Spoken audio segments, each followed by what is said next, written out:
നമുക്കിന്ന് പഠിക്കാം. ഇന്നത്തെ വിഷയം നിങ്ങൾ പറ. കോൺസ്റ്റിറ്റ്യൂഷൻ അല്ലേ? അപ്പോൾ ആദ്യം മുതൽ പഠിക്കാം, ആമുഖം പഠിക്കാം സാർ. ശരി, നമുക്ക് ആമുഖം മുതൽ ഇന്ന് തുടങ്ങാം അല്ലേ? ശരി. ഇന്ത്യയുടെ ഭരണഘടനയുടെ ആമുഖം കടമെടുത്തിരിക്കുന്ന ഏത് രാജ്യത്ത് നിന്ന് നമുക്കറിയാം അല്ലേ?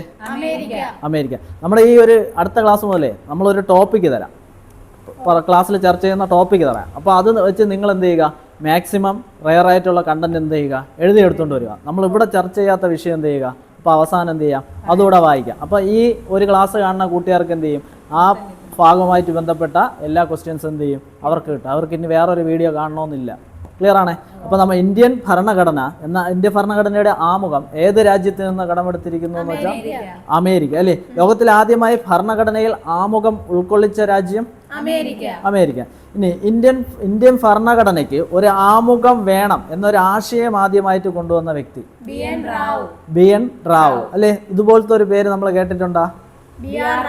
BR റാവു, ബെനഗൽ രാമറാവു. എവിടെ കേട്ടു? RBI. ഏറ്റവും കൂടുതൽ കാലം റിസർവ് ബാങ്ക് ഗവർണർ ആയിരുന്ന വ്യക്തിയാണ് ആര്? BR റാവു. ഈ BR റാവുവിന്റെ സഹോദരനാണ് ആര്? BN റാവു. നമ്മുടെ ഭരണഘടനാ നിയമനിർമ്മാണ സഭയിൽ BN റാവുവിന് ഒരു ചാർജ് ഉണ്ടായിരുന്നു, നിയമ ഉപദേശകൻ. ഭരണഘടന നിയമനിർമ്മാണ സഭയിലെ നിയമ ഉപദേശകനായിരുന്നു ആര്? BN റാവു. തിരിഞ്ഞ പോലെ BR റാവു എന്ന് പറയുമ്പോൾ എവിടെ ഓർമ്മ വരണം? റിസർവ് ബാങ്ക് ഗവർണറെ ഓർമ്മ വരണം അല്ലേ? ഇനി നമ്മുടെ ഭരണഘടനയുടെ ആമുഖം എവിടെ നിന്ന് വന്നു എന്ന് ചോദിച്ചാൽ 1946 ഡിസംബർ 13 ഒരു ലക്ഷ്യപ്രമേയം അവതരിപ്പിച്ചു അല്ലെ? Objective resolution. ആരാ അവതരിപ്പിച്ചത്? ജവഹർലാൽ നെഹ്റു അല്ലെ? അതാണ് പിന്നീട് എന്തായി മാറിയത്? ആമുഖം. അതിന്റെ പ്രസക്ത ഭാഗങ്ങളാണ് എന്ത് ചെയ്ത് ആമുഖമായി മാറിയത് അല്ലെ? അപ്പൊ ആമുഖത്തിന്റെ ശില്പി ആരെന്ന് ചോദിച്ചാൽ ജവഹർലാൽ നെഹ്റു അല്ലെ? ഈ ലക്ഷ്യപ്രമേയം ഭരണഘടന നിയമനിർമ്മാണ സഭ അംഗീകരിച്ച ദിവസം 1947 ജനുവരി 22. അപ്പൊ ആ ലക്ഷ്യപ്രമേയം അവതരിപ്പിച്ചത് ഡിസംബർ 13. 1946 ഡിസംബർ 13 അംഗീകരിച്ചത് 47 ജനുവരി 22 അല്ലെ? ഇനി ഈ ലക്ഷ്യപ്രമേയത്തെ തെറ്റ് എന്ന്, നിയമവിരുദ്ധമെന്നും അപക്വമായതെന്നും അപകടകരമായതെന്നൊക്കെ വിശേഷിപ്പിച്ച ഒരു വ്യക്തിയുണ്ട് കേട്ടോ. ആരെന്ന് പറയാൻ പറ്റുമോ? ഇല്ല. ഓർത്ത് നോക്കിയേ, മുകുന്ദ് രാംറാവു ജയകർ. ആരാണ്? മുകുന്ദ് രാംറാവു ജയകർ. എന്താ വിശേഷിപ്പിച്ചത്? ലക്ഷ്യപ്രമേയത്തെ, ആമുഖത്തെ അല്ല, ലക്ഷ്യപ്രമേയം. ജവഹർലാൽ നെഹ്റു അവതരിപ്പിച്ച ലക്ഷ്യപ്രമേയത്തെയാണ് എന്തെന്ന്? തെറ്റ് എന്നും നിയമവിരുദ്ധമെന്നും അപക്വമായതെന്നും അപകടകരമായതെന്നും. വ്യക്തിയുടെ പേരെന്താ പറഞ്ഞേ? മുകുന്ദ് രാംറാവു ജയകർ അല്ലെ? ഇനി നമ്മുടെ ഭരണഘടന ആരംഭിക്കുന്നത് എങ്ങനെയാണ്? V the people of India, നാം ഭാരതത്തിലെ ജനങ്ങൾ അല്ലെങ്കിൽ നാം ഇന്ത്യയിലെ ജനങ്ങൾ എന്നാണ് ആരംഭിക്കുന്നത് അല്ലെ? ഇനി ഈ ഭരണഘടനയുടെ ആമുഖം ആരംഭിക്കുന്നത് ദൈവനാമത്തിൽ ആയിരിക്കണം എന്ന അഭിപ്രായം വന്ന ഒരു വ്യക്തിയുണ്ട്, അഭിപ്രായപ്പെട്ട ഒരു വ്യക്തിയുണ്ട്, കാമത്ത്, HV കാമത്ത്. അപ്പൊ ദൈവനാമത്തിൽ എന്ന് പറഞ്ഞ് ഭരണഘടനയുടെ ആമുഖം ആരംഭിക്കണം എന്ന് അഭിപ്രായപ്പെട്ട വ്യക്തിയാണ് HV കാമത്ത്. ഇനി ഒരു ക്വസ്റ്റ്യൻ ചോദിക്കാൻ സാധ്യതയുണ്ട്. നമ്മുടെ ഇപ്പം ബസ്സിലൊക്കെ യാത്ര ചെയ്യുമ്പോൾ ഫുള്ള് എല്ലായിടത്തും എന്ത് ചെയ്യുന്നു? ആമുഖം എഴുതി വെച്ചിട്ടുണ്ട്. നമ്മളെ കുട്ടികളുടെ സ്കൂൾ ടെക്സ്റ്റിലൊക്കെ എല്ലായിടത്തും എന്തുണ്ട്? ആമുഖമുണ്ട് അല്ലേ? ഈ ആമുഖം എത്ര വാക്കുകളിലായിട്ടാണ് സംവിധാനം ചെയ്തിരിക്കുന്നത് എന്നൊരു ക്വസ്റ്റ്യൻ ചോദിച്ചാൽ അറിയോ? അറിഞ്ഞൂടാ. 73 വാക്കുകളിലാണ്. എത്ര വാക്കുകളിലാണ്? 73 വാക്കുകളിലായിട്ടാണ് സംവിധാനം ചെയ്തിരിക്കുന്നത് അല്ലേ? അപ്പൊ ലക്ഷ്യപ്രമേയം അംഗീകരിച്ചതെന്നാ 22. അപ്പൊ ഭരണഘടനയുടെ ആമുഖം നിലവിൽ വന്നതെന്ന് ചോദിച്ചാൽ തിരിഞ്ഞു പോലെ 1950 ജനുവരി 20. അപ്പൊ ഈ ഭരണഘടന നിലവിൽ വന്ന ദിവസം തന്നെയാണ് എന്ത് നിലവിൽ വന്നത്? ആമുഖവും നിലവിൽ വന്നത്. ക്ലിയർ ആണല്ലോ? ഇനി ഭരണഘടന ആരംഭിക്കുന്ന എങ്ങനെയെന്ന് പറഞ്ഞു? നാം ഇന്ത്യയിലെ ജനങ്ങൾ, we the people of India having solemnly resolve to constitute India into a sovereign socialist secular democratic republic എന്നാണ് പറയുന്നത് അല്ലേ? അതായത് പരമാധികാര സ്ഥിതി സമത്വ മതേതര ജനാധിപത്യ റിപ്പബ്ലിക്. ഒന്നുകൂടെ പറയാം, പരമാധികാര സ്ഥിതി സമത്വ മതേതര ജനാധിപത്യ റിപ്പബ്ലിക്. ഈ സ്ഥിതി സമത്വം എന്ന് വെച്ചാൽ സോഷ്യലിസ്റ്റ് അല്ലേ? നമ്മൾ പണ്ടൊക്കെ നമ്മൾ പഠിക്കുമ്പോൾ പഠിച്ചു വെച്ചേക്കായിരുന്നു പസോ മജറി അല്ലേ? പസോ മജറി പരമോന്നത സോഷ്യലിസ്റ്റ് മതേതര ജനാധിപത്യ റിപ്പബ്ലിക്. ഈ ആമുഖം നിലവിൽ വന്നപ്പോൾ പസോ മജറി എന്നില്ലായിരുന്നു അല്ലേ? എങ്ങനെയായിരുന്നു? പജറി, അതായത് പരമാധികാര ജനാധിപത്യ റിപ്പബ്ലിക് എന്നായിരുന്നു. പരമാധികാര ജനാധിപത്യ റിപ്പബ്ലിക് അല്ലേ? അപ്പൊ സോഷ്യലിസ്റ്റും മതേതരവും പിന്നീട് കൂട്ടിച്ചേർത്തതാണ് അല്ലേ? ഈ അതായത് എത്രാമത്തെ ഭേദഗതി എന്നറിയോ? 42ാമത്തെ ഭേദഗതി. ഏത് വർഷം? 1976 തിരിഞ്ഞുപോലെ 76 42ാമത്തെ ഭേദഗതിയിലൂടെയാണ് ഏത് വാക്ക് കൂട്ടിച്ചേർത്ത? സോഷ്യലിസ്റ്റും മതേതരവും. ആ ഭേദഗതിയിൽ ഒരു വാക്കൂടെ കൂട്ടിച്ചേർത്തു ആമുഖത്തിൽ കേട്ടോ, തിരിഞ്ഞുപോലെ. അപ്പൊ 2 വാക്കല്ല കൂട്ടിച്ചേർത്ത, 3 വാക്കുണ്ട് അല്ലേ? ഏത്? അടുത്തൊരു വാക്ക് പറയാമോ? അഖണ്ഡത. ഈ രാജ്യത്തിന്റെ ഐക്യവും എന്നുള്ളിടത്ത് രാജ്യത്തിന്റെ ഐക്യവും അഖണ്ഡതയും എന്നാക്കി മാറ്റി. അപ്പൊ 76 42ാം ഭേദഗതി പ്രകാരം 3 വാക്കുകൾ കൂട്ടിച്ചേർത്തു. ഏതൊക്കെയാണ്? സോഷ്യലിസ്റ്റ്, മതേതരത്വം, അഖണ്ഡത എന്ന വാക്കുകൾ എന്ത് ചെയ്തു? കൂട്ടിച്ചേർത്തു അല്ലേ? ഈ 42ാമത്തെ ഭരണഘടനാ ഭേദഗതി നിലവിൽ വന്നത് തൊട്ട് അടുത്ത വർഷമാണ് കേട്ടോ. 76 77 ജനുവരി 3. 77 ജനുവരി 3. ഇതിനെ വേറെ പേരിൽ അറിയപ്പെടുന്നു മിനി കോൺസ്റ്റിറ്റ്യൂഷൻ. എന്താണ്? Mini constitution. അതായത് ഒരുപാട് കാര്യങ്ങൾ ഭേദഗതി ചെയ്ത ഭരണഘടനാ ഭേദഗതിയായിരുന്നു 42. നമ്മുടെ ആമുഖം ഒരു തവണയെ ഭേദഗതി ചെയ്തിട്ടുള്ളൂ. അത് ഏത് ഭേദഗതിയിലാണ്? 42ാമത്തെ ഭേദഗതിയിലാണ് അല്ലേ? അപ്പൊ രാജ്യത്തിന്റെ ഐക്യം എന്നുള്ളിടത്ത് എന്താക്കി മാറ്റി? ഐക്യവും അഖണ്ഡതയെന്നും ആക്കി. ഒരുപാട് ഭേദഗതി വന്നു. അപ്പോഴത്തെ പ്രധാനമന്ത്രി ആരായിരിക്കും? ഇന്ദിരാഗാന്ധി അല്ലേ? 76 പ്രധാനമന്ത്രി ഇന്ദിരാഗാന്ധി. പ്രസിഡന്റ് ആരായിരിക്കും? ഫക്രുദ്ദീൻ അലി അഹമ്മദ്. ഫക്രുദ്ദീൻ അലി അഹമ്മദ്. അപ്പൊ നമ്മുടെ രാജ്യം പറഞ്ഞു പരമാധികാര സോഷ്യലിസ്റ്റ് മതേതര ജനാധിപത്യ റിപ്പബ്ലിക് ആണെന്ന് പറഞ്ഞു അല്ലേ? എന്താ ഈ പരമാധികാരം? പരമമായ അധികാരം അല്ലേ? അതായത് ഇന്ത്യയുടെ അകത്തുള്ളയും പുറത്തുള്ളയും ബാഹ്യവും ആന്തരികവുമായ കാര്യങ്ങളിൽ തീരുമാനമെടുക്കാനുള്ള നമ്മുടെ രാജ്യത്തിന്റെ അധികാരമാണ് അതിൽ പറയുന്നത് പരമാധികാരം എന്ന് പറയുന്നത് കേട്ടോ. പരമാധികാരം അതായത് നമ്മുടെ കാര്യങ്ങൾക്ക് പുറത്തുനിന്ന് ഒരാൾ വന്ന് എന്ത് ചെയ്യണ്ട?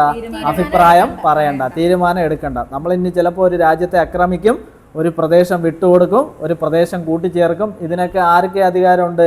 ഇന്ത്യക്ക്. വേറൊരാൾ വന്ന് അഭിപ്രായം പറയേണ്ട ആവശ്യമില്ല. എന്താ സോഷ്യലിസം?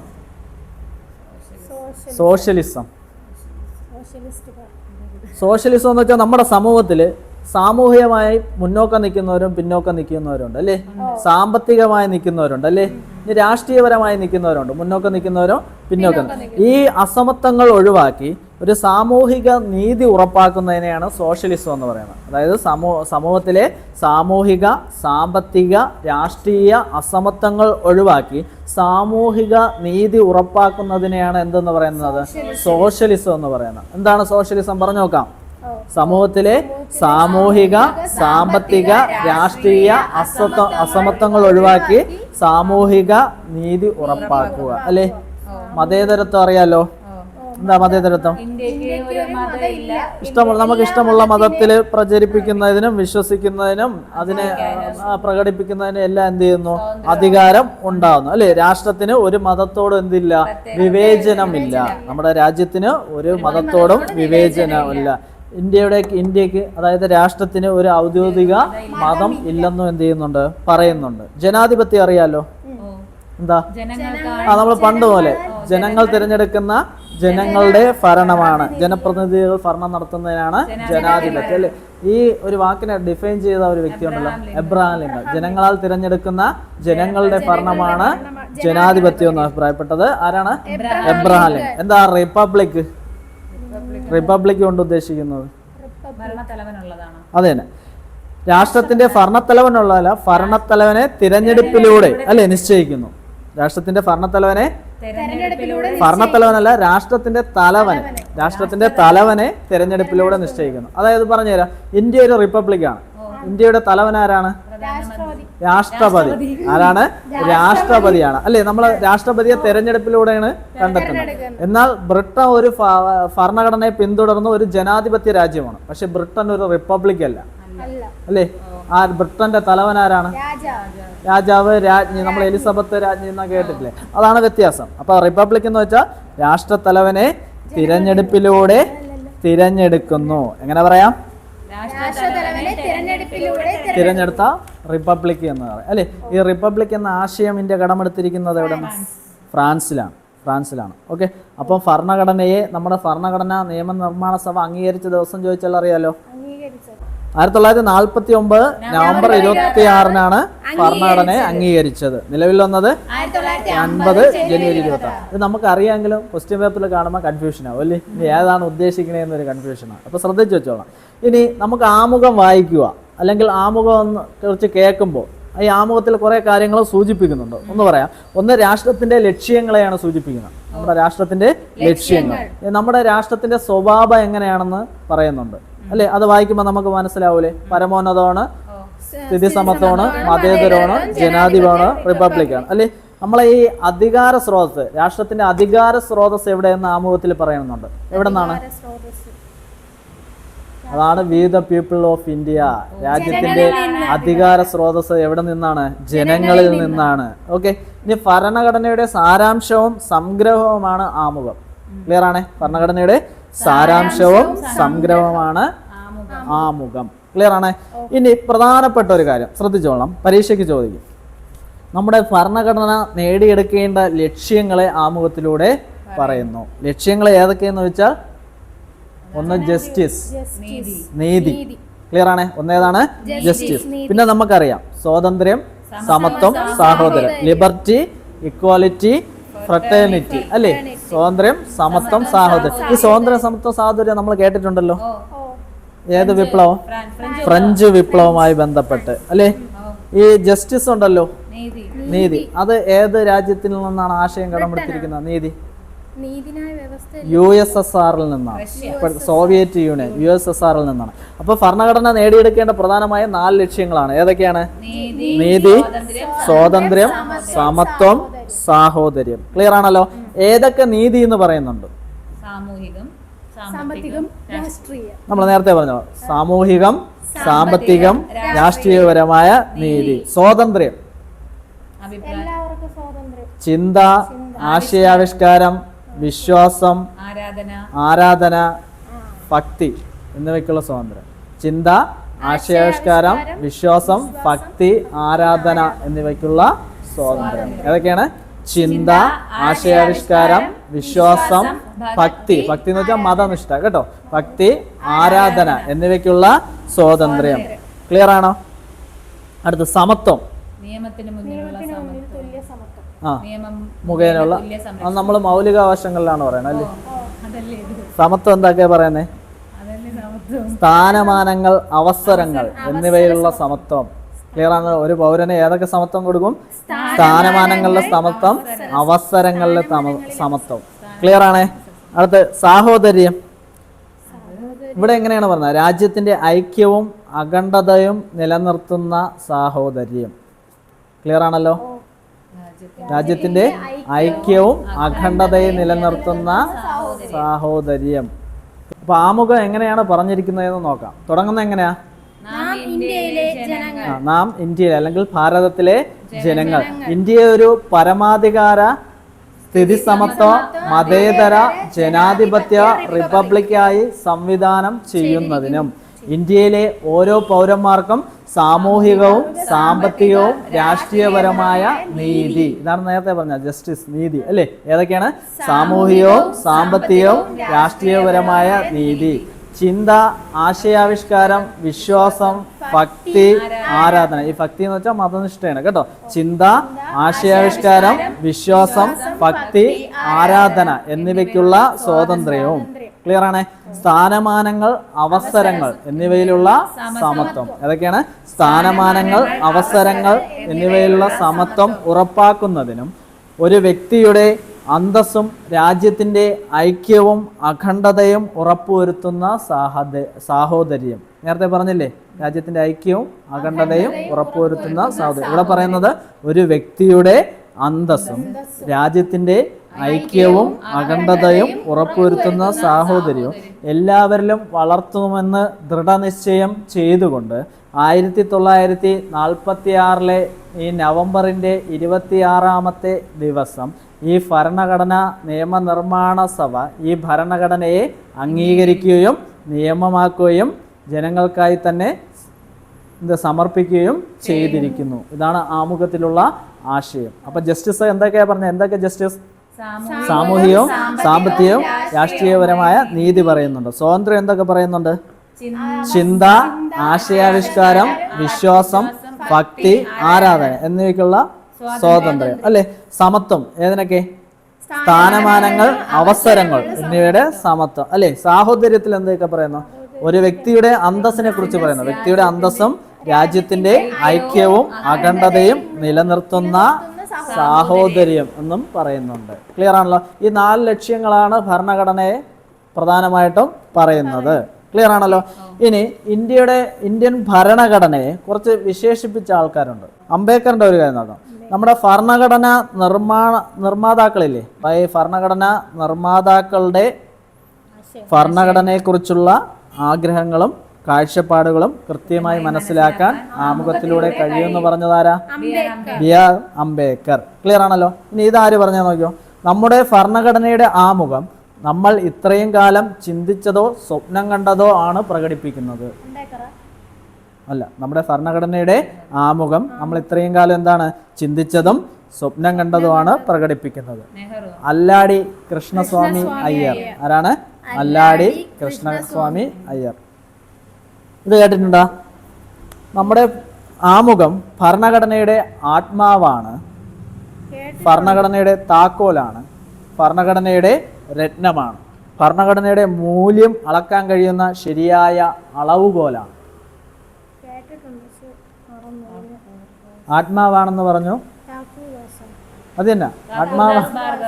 ഈ സെന്റൻസിനെയാണ് പറഞ്ഞ. പിന്നെ ക്വസ്റ്റ്യനിൽ എന്ത് ചെയ്യുന്ന ചെറുതാക്കി ഷോർട്ടാക്കി ചോദിച്ചിട്ടുള്ളൂ അല്ലെ. ഭരണഘടനയുടെ ആത്മാവാണെന്ന് പറഞ്ഞു, ഭരണഘടനയുടെ താക്കോലാണെന്ന് പറഞ്ഞു, ഭരണഘടനയുടെ രത്നമാണെന്ന് പറഞ്ഞു അല്ലെ. ഇനി ഭരണഘടനയുടെ മൂല്യം അളക്കാൻ കഴിയുന്ന ശരിയായ അളവുകോലാണെന്ന് പറഞ്ഞു. ആര്? താക്കൂർദാസ് അല്ലെ. നമ്മൾ ചില ടെക്സ്റ്റുകളിലെ ഈ ഭരണഘടനയുടെ താക്കോൽ എന്ന് കൊടുത്തിട്ട് ഏണസ്റ്റ് ബേക്കർ എന്ന് കേട്ടിട്ടുണ്ടല്ലേ. ഏണസ്റ്റ് ബേക്കർ പറഞ്ഞ എന്താ? കീ നോട്ട് എന്നാണ് പറഞ്ഞത് അല്ലെ. കീ നോട്ടിന്റെ മലയാളം എന്താ? അതിനെ തെറ്റിദ്ധരിച്ചാണ് താക്കോൽ എന്ന് പറഞ്ഞത്. കീ നോട്ട് എന്ന് വെച്ചാൽ കറക്റ്റ് മലയാളം പറയണ രത്നച്ചുരുക്കമാണ്. കീ നോട്ടിന്റെ മലയാളം എന്താണ്? രത്നച്ചുരുക്കം. അപ്പൊ ഭരണഘടനയുടെ രത്നച്ചുരുക്കം എന്ന ആമുഖത്തെ വിശേഷിപ്പിച്ച വ്യക്തിയാണ് ആര്?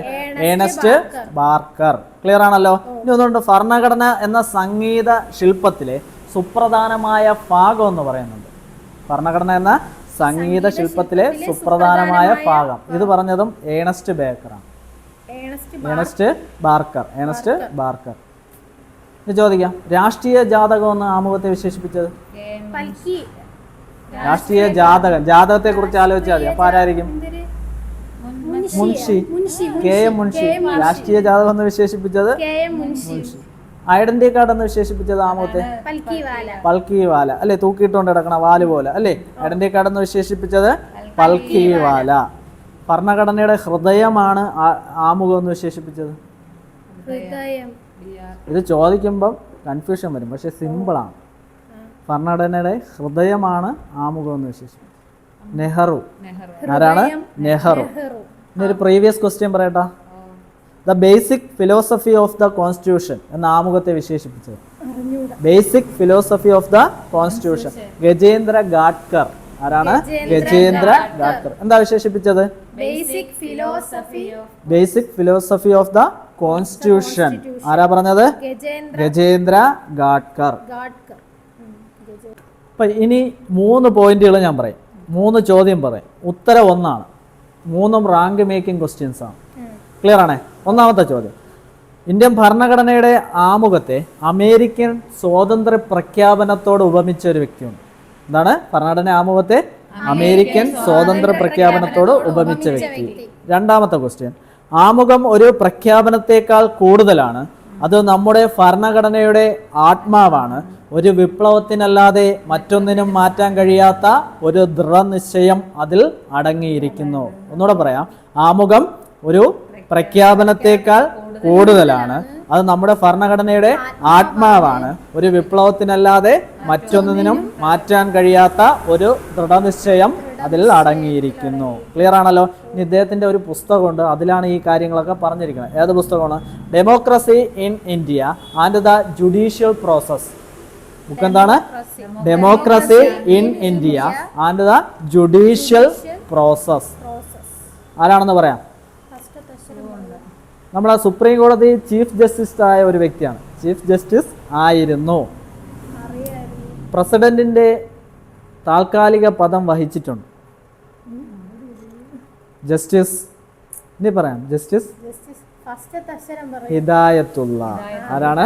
ഹിദായത്തുള്ള. 3 നല്ല ക്വസ്റ്റ്യൻസ് ഞാൻ പറഞ്ഞു. 3ന്റെ ഉത്തരം ഏതാണ്? ജസ്റ്റിസ് ഹിദായത്തുള്ള. ക്ലിയർ ആണ്? ജസ്റ്റിസ് ഹിദായത്തുള്ള. അപ്പൊ the basic philosophy of the constitution എന്ന് പറഞ്ഞത് ആരാ? ഗജേന്ദ്ര ഗാഡ്കർ. അപ്പൊ ആമുഖം ഒരു പ്രഖ്യാപനത്തെക്കാൾ കൂടുതലാണെന്ന് പറഞ്ഞത് ജസ്റ്റിസ് ഹിദായ. അമേരിക്കൻ സ്വാതന്ത്ര്യ പ്രഖ്യാപനത്തോട്, സ്വാതന്ത്ര്യ സമരമല്ല, സ്വാതന്ത്ര്യ പ്രഖ്യാപനത്തോട് ഉപമിച്ചത് ഹിദായത്തുള്ള. ക്ലിയർ ആണല്ലോ. അദ്ദേഹത്തിന്റെ ബുക്ക് അറിയോ? Democracy in India and the judicial process. Clear ആണേ. ഇനി നമ്മുടെ ഈ ഭരണഘടനയിൽ നീതിയെക്കുറിച്ച് പറഞ്ഞു. ആ ഭരണഘടനയിലെ ആമുഖത്തിൽ നീതിയെക്കുറിച്ച് പറഞ്ഞു. ആ നീതി നമുക്ക് ലഭിച്ചില്ല. നമുക്ക് കോടതിയിൽ പോകാൻ പറ്റുമോ? പറ്റൂല. ആമുഖം നമ്മൾക്ക് എന്ത് ചെയ്യാൻ പറ്റൂല? നോൺ ജസ്റ്റിസബിൾ ആണ്. അതായത് കോടതിയിൽ ചോദ്യം ചെയ്യാൻ കഴിയില്ല. ക്ലിയർ ആണല്ലോ. അപ്പോൾ ആമുഖം എന്ത് ചെയ്യാൻ പറ്റൂല? കോടതിയിൽ ചോദ്യം ചെയ്യാൻ പറ്റില്ല. നമുക്ക് മൗലികാവകാശം പഠിക്കൂലേ? ഇല്ലേ? അപ്പോൾ അതിൽ നമുക്ക് എന്ത് വീഴ്ച പറ്റിയാൽ നമുക്ക് എന്ത് ചെയ്യാം? കോടതിയിൽ ചോദ്യം ചെയ്യാൻ പറ്റും. ഇനി അടുത്ത മാർഗനിർദ്ദേശക തത്വങ്ങൾ പറയൂലേ? അല്ലേ? മൗലിക കടമകൾ പറയൂലേ? ഇതൊന്നും എന്ത് ചെയ്യാൻ പറ്റൂല? കോടതിയിൽ സമീപിക്കാൻ കഴിയില്ല. പുനഃസ്ഥാപിച്ച് സമീപിക്കാൻ കഴിയും, പുനഃസ്ഥാപിച്ച് എന്ത് ചെയ്യില്ല? കിട്ടത്തില്ല. നോൺ ജസ്റ്റിസബിൾ ആണ്. അല്ലേ? ശരി. ഇനി നമ്മുടെ ആമുഖം ഡിസൈൻ ചെയ്ത വ്യക്തി, നല്ല ഭംഗിയായിട്ടാണ് നമ്മൾ ആമുഖം ഡിസൈൻ ചെയ്തത്. അല്ലേ? കണ്ടറിയാം എന്താ മനോഹര. അല്ലേ? ആരാ? അല്ല, അത് കവർ പേജാണ്. നന്ദലാൽ ബോസ്. ആമുഖം ഡിസൈൻ ചെയ്ത വ്യക്തി റാം മനോഹർ സിൻഹ. ആരാണ്? റാം മനോഹർ സിൻഹ. അപ്പൊ ഭരണഘടനയുടെ ആമുഖം ഡിസൈൻ ചെയ്ത വ്യക്തിയാണ് റാം മനോഹർ സിൻഹ. ഓക്കെ. ഇനി ഭരണഘടനയുടെ ആമുഖത്തിന്റെ കൈയെഴുത്ത് പ്രതി, അതായത് നല്ല രീതിയിൽ ഹാൻഡ് റൈറ്റിംഗിൽ എഴുതിയ ഒരു വ്യക്തിയുണ്ട്. പ്രേം ബിഹാരി നരേൻ റൈസാദ. ആരാണ്? പ്രേം ബിഹാരി നരേൻ റൈസാദ. ക്ലിയർ ആണല്ലോ. ശരി. അപ്പൊ നമ്മുടെ ഭരണഘടനയുടെ ആമുഖം ഭേദഗതി ചെയ്തിട്ടുണ്ടോ? ഉണ്ട്. ഏത് ഭേദഗതി? 1976 42ാം ഭേദഗതി. ആ 42ാം ഭേദഗതി നിലവിൽ വന്നത് ജനുവരി 3. അപ്പോഴത്തെ പ്രധാനമന്ത്രി പ്രസിഡന്റ് ഫക്രുദ്ദീൻ അലി അഹമ്മദ്. ഇതിന് എന്തെന്നറിയപ്പെടുന്നു ഈ ഭേദഗതി? ഇനി കോൺസ്റ്റിറ്റ്യൂഷൻ. 3 വാക്കുകൾ ആമുഖത്തിൽ കൂട്ടിച്ചേർത്ത്. അല്ലേ? ഏതൊക്കെയാ? അഖണ്ഡത എന്നീ വാക്കുകൾ കൂട്ടിച്ചേർത്ത്. നമ്മുടെ ആമുഖം നേടിയെടുക്കേണ്ട 4 ലക്ഷ്യങ്ങൾ പ്രധാനമായും: നീതി, സ്വാതന്ത്ര്യം, സമത്വം, സാഹോദര്യം. ഈ നീതി എന്ന ആശയം ഏത് രാജ്യത്തിൽ നിന്ന് കടമെടുത്തിരിക്കുന്നു? USSR. അല്ലെ? സ്വാതന്ത്ര്യം, സമത്വം, സാഹോദര്യം ഫ്രാൻസ്, ഫ്രഞ്ച് വിപ്ലവത്തിൽ നിന്നാണ് കടമെടുത്തിരിക്കുന്നത്. അല്ലെ? ആമുഖം എവിടെ നിന്ന് കടമെടുത്തിരിക്കുന്നു? അമേരിക്കയിൽ നിന്നാണ്. ഇനി നമ്മുടെ ഭരണഘടനയുടെ ആമുഖം ദൈവനാമത്തിൽ നിന്ന് ആരംഭിക്കണമെന്ന് അഭിപ്രായപ്പെട്ടത് HV കാമത്ത്. അല്ലെ? ഈ ലക്ഷ്യപ്രമേയത്തെ തെറ്റെന്നും നിയമവിരുദ്ധം എന്നൊക്കെ വിശേഷിപ്പിച്ച ഒരാളുണ്ട്. തെറ്റെന്നും മുകുന്ദ് രാംറാവു ജയർ. ആരാണ്? മുകുന്ദ് രാംറാവു ജയർ. അല്ലേ?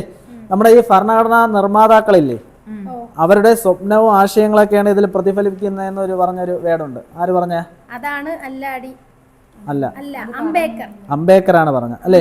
ഭരണഘടനാ നിർമ്മാതാക്കളുടെ ഭരണഘടനയെ കുറിച്ചുള്ള ആഗ്രഹങ്ങളും കാഴ്ചപ്പാടുകളും കൃത്യമായി മനസ്സിലാക്കാൻ ഏതിലൂടെ കഴിയും? ആമുഖത്തിലൂടെ കഴിയും എന്ന് പറഞ്ഞു. അപ്പൊ ഭരണഘടനയുടെ ആത്മാവും താക്കോൽ എന്നൊക്കെ പറഞ്ഞത് താക്കൂർ ദാസ്. ക്ലിയർ ആണ്? ഐഡന്റിറ്റി കാർഡ് എന്ന് പറഞ്ഞത് പൽക്കിവാല. രത്നച്ചുരുക്കം കീനോട്ട് എന്ന് പറഞ്ഞത് ഏണസ്റ്റ് ബാർക്ക്. എന്നാൽ ഭരണഘടനാ സംഗീത ശില്പത്തിലെ സുപ്രധാന ഭാഗമാണ് ആമുഖം എന്ന് പറഞ്ഞത്, അതും ഏണസ്റ്റ് ബാർക്ക്. രാഷ്ട്രീയ ജാതകം എന്ന് പറഞ്ഞത് കെ മുൻഷി. ഭരണഘടനയുടെ ആമുഖം ഭരണഘടനയുടെ ഹൃദയമാണെന്ന് പറഞ്ഞത് അതാണ് നേരത്തെ ഞാൻ പറഞ്ഞത്. ഹൃദയം എന്ന് പറഞ്ഞത് നെഹ്റു. അല്ലെ? നമുക്ക് മറ്റേ ഓർമ്മ അല്ലേ? ഹൃദയവും ആത്മാവും. അല്ലേ? ഭരണഘടനയുടെ ഹൃദയവും ആത്മാവും എന്ന് അംബേദ്കർ വിശേഷിപ്പിച്ച ഒരു ആർട്ടിക്കിൾ ഉണ്ടല്ലോ, 32 ആർട്ടിക്കിൾ 32. അപ്പൊ എന്താ പരമാധികാരം? ഇന്ത്യയുടെ ഭാഗ്യവും ആന്തരികമായ കാര്യങ്ങളിൽ തീരുമാനമെടുക്കാനുള്ള കഴിവ്. സോഷ്യലിസം സോഷ്യലിസം സമൂഹത്തിലെ മറ്റേ സാമൂഹികവും സാമ്പത്തികവും രാഷ്ട്രീയപരമായ അസമത്വങ്ങൾ ഇല്ലാതാക്കി സാമൂഹ്യ നീതി ഉറപ്പാക്കണം. മതേതരത്വം നമുക്കറിയാം, ജനാധിപത്യം അറിയാം. റിപ്പബ്ലിക് എന്താ? അതായത് രാഷ്ട്രത്തലവനെ ജനങ്ങൾ തിരഞ്ഞെടുപ്പിൽ, ജനങ്ങളല്ല, തെരഞ്ഞെടുപ്പിലൂടെ. തിരഞ്ഞെടുക്കുന്നത്. നമ്മളിപ്പോ MLA മാരെ MP ആരെയൊക്കെ തിരഞ്ഞെടുക്കും അല്ലേ? അവര് പിന്നെ പോയിട്ടാണ് ആരെ തിരഞ്ഞെടുക്കുന്നത്? അത് രാഷ്ട്രപതിയെ തിരഞ്ഞെടുക്കുന്നത് തിരഞ്ഞെടുപ്പിലൂടെ. ഓക്കെ, ഇനി ആമുഖവുമായി ബന്ധപ്പെട്ട കേസുകളുണ്ട്. ഓക്കെ, ആമുഖവുമായി ബന്ധപ്പെട്ട കേസുകൾ. ഒന്ന് ബെറുബാറി കേസ്.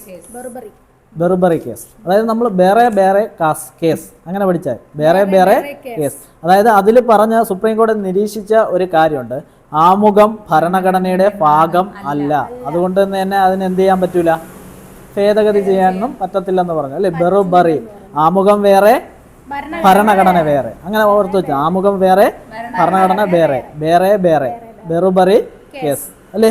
അത് 1960-ലാണ്. എന്നാൽ 13 വർഷം കഴിഞ്ഞ് 1973 മറ്റൊരു കേസുണ്ട്, കേശവാനന്ദ ഭാരതി കേസ്. കേശവാനന്ദ ഭാരതിയും സ്റ്റേറ്റ് ഓഫ് കേരളയും തമ്മിലുള്ള കേസാണ്. ക്ലിയർ ആണല്ലോ? ഓക്കെ, അതിൽ പറയുന്നത് ഇന്ത്യൻ ഭരണഘടനയുടെ ആമുഖം ഭരണഘടനയുടെ ഭാഗമാണ്, അതുകൊണ്ട് തന്നെ എന്ത് ചെയ്യാൻ പറ്റും, ഭേദഗതി ചെയ്യാൻ പറ്റും. ഇതിൽ നിരീക്ഷിച്ച വേറൊരു കാര്യം കൊണ്ട്, ഭരണഘടനയുടെ അടിസ്ഥാന തത്വങ്ങളിൽ മാറ്റം വരുത്താതെ. ഓക്കെ, ഭരണഘടനയുടെ അടിസ്ഥാന തത്വങ്ങളിൽ മാറ്റം വരുത്തില്ല. എന്നാൽ ആമുഖം എന്ത് ചെയ്യാൻ പറ്റും, ഭേദഗതി ചെയ്യാൻ പറ്റും. 73-ലാണ്. അതിനുശേഷമാണ് 76-ൽ എന്ത് ചെയ്തത്, ഭേദഗതി ചെയ്തത്. ഈ വിധിയുടെ അടിസ്ഥാനത്തിലാണ് ഭേദഗതി. ഏത് കേസാണ്? കേശവാനന്ദ ഭാരതി. അദ്ദേഹം ഒരു കാസർഗോഡുകാരനാണ് അല്ലേ, ഒരു ഇളനീർ മഠം, എന്തോ ഒരു മഠത്തിന്റെ അധിപനാണ്. ഈ ഇടയ്ക്കേറ്റം മരിച്ചുപോയി എന്നാണ് എൻ്റെ ഓർമ്മ. ഞാൻ അത് വായിച്ചതായിട്ട് എനിക്ക് ഓർമ്മയുണ്ട് കേട്ടോ. നമുക്ക് അടുത്ത ക്ലാസ്സിൽ അതിനെക്കുറിച്ച് ചർച്ച ചെയ്യാം. അതൊന്ന് നോക്കിയിട്ട് വരണം. കേശവാനന്ദ ഭാരതി നമ്മൾ എവിടെ വായിച്ചെന്നറിയാമോ? സ്കൂൾ ടെക്സ്റ്റിൽ ഏതിലും ഉണ്ട്. നമ്മളെ പുതിയ സ്കൂൾ ടെക്സ്റ്റില്ലേ, അതിൽ ഈ കേശവാനന്ദ ഭാരതിയെ കുറിച്ച് പറയുന്നുണ്ട്. ഓക്കെ, അപ്പോൾ നമുക്ക് അതൊന്നും അടുത്ത ക്ലാസ്സിൽ നോക്കാം. ഓക്കെ, ഇനി അത് കഴിഞ്ഞ് LIC കേസ് എന്ന് പറയുന്ന കേസുണ്ട്. 95-ലാണ് കേട്ടോ. യൂണിയൻ ഓഫ് ഇന്ത്യയും LIC ഓഫ് ഇന്ത്യയും തമ്മിലൊരു കേസ്. അതിലും സുപ്രീം കോടതി എന്ത് പറഞ്ഞു, ആമുഖം ഭരണഘടനയുടെ ഭാഗം തന്നെയാണെന്ന് പറഞ്ഞിട്ടുണ്ട്. ക്ലിയർ ആണല്ലോ? അപ്പൊ ആമുഖവുമായി ബന്ധപ്പെട്ട പ്രധാന കാര്യങ്ങളെല്ലാം എന്ത് ചെയ്തിട്ടുണ്ട്, നമ്മൾ നോക്കിയിട്ടുണ്ട്. അപ്പോൾ അടുത്ത ക്ലാസ്സിൽ മറ്റൊരു വിഷയമായി നമുക്ക് എന്ത് ചെയ്യാം, വീണ്ടും കാണാം.